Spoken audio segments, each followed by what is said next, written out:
এখন বর্ষাকাল, শাপলা রান্না করে খাবো এটা তো হতে পারে না। তো চলুন শাপলা কিনে আনলাম। শুধু শাপলা কিনে আনি না, তার সাথে চিংড়ি মাছ, লইটা মাছ, পাঙ্গাস মাছ, মানে 3 আইটেমের মাছ আনছি। তার সাথে কিছু তরকারিও আনছি, যেমন কচুরমুখী, ছোটো আলু। তো শাপলাটা আমি কুইটা বেছে ধুয়ে নিলাম।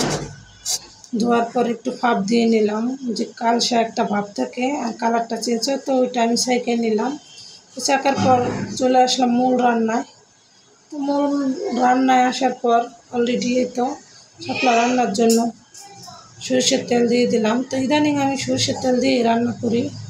তো রান্নার জন্য যতটুকু প্রয়োজন পিস, কুচি মরিচ ফালি এগুলো দিয়ে দিলাম। তো এটা কিছুক্ষণের জন্য ভাইজা এখানে আদা রসুন বাটা, হলুদ গুঁড়ো, মরিচ গুঁড়ো এগুলো দিয়ে কষিয়ে নিব। তো কষানো শেষ হয়ে গেলে সে পর্যায়ে তো চিংড়ি মাছ কুটে ধুয়ে রাখা বাছা, তো চিংড়ি মাছটাও দিয়ে দিব। তো চিংড়ি মাছের মাথাটাও আমি একদম পাটায় ফিশে নিছি, একসাথে আর কি মিক্স করে কষিয়ে নেব। তো চিংড়ি মাছ রান্না করতে অতটা সময় লাগে না, কষাইতে অল্প সময় হয়ে যায়। আর শাপলা রান্না করলে সেক্ষেত্রে চিংড়ি মাছ দিলে খুব মজা লাগে। চিংড়ি মাছ দিয়ে রান্না খুব মুখরোচক একটি খাবার। অনেকে ইলিশ মাছ দাও রান্না করে, ইলিশ মাছ দাও মজা লাগে, যে যেভাবে রান্না করে। কেউ ছোটো মাছ দিয়ে খায়, যার যেভাবে ভালো লাগে।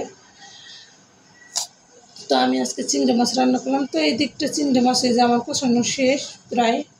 তো কেমন হয়েছে চিংড়ি মাছ রান্নাটা? তো এই চিংড়ি মাছ রান্নার ভিতরে আমি সেই সিদ্ধ করে শাপলা দিয়ে দেবো। তো ওইটা আবার ভালোভাবে একটু কষিয়ে নেব। তো কষানো শেষ হলে তো শাপলা থেকে যে পানিটা বের হবে ওই পানি দিয়েই রান্না শেষ করব। তো কেউ একটু মাখা মাখা ঝোল রাখে, বা কেউ একদম শুকাই ফেলায় ভাজি ভাজি করে। তো যার যেরকম রুচি সে সেভাবেই রান্না করে। তো আমি আজকে একটু মাখা মাখা ঝোল করে নিলাম। তো এভাবে কে কে রান্না করে খান কমেন্ট বক্সে জানাবেন। তো আপনারা বেশি বেশি কমেন্ট করলে আমার পড়তে খুব ভালো লাগে কমেন্টগুলো। আর গ্রাম অঞ্চলে মাঠে ঘাটে পুকুরে সব জায়গায় পাওয়া যায় এগুলা, যেখানে আর কি পানি হয়। আর ঢাকা শহরে তো মনে করেন কিনে আনতে হয়, কেনা ছাড়া উপায় নেই। তো গ্রাম অঞ্চলের একটি আঞ্চলিক খাবার, একদম সুস্বাদু মুখরোচক খাবার। রান্না করতে করতে অনেক বক বক করে ফেললাম, কীভাবে কী রান্না করি। যাই হোক, বলতে চলে ক্ষমা দৃষ্টিকে দেখবেন।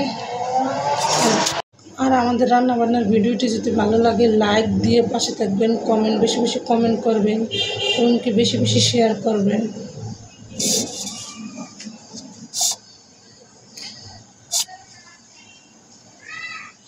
তো আজকের মতো এই পর্যন্তই। আল্লাহ হাফেজ।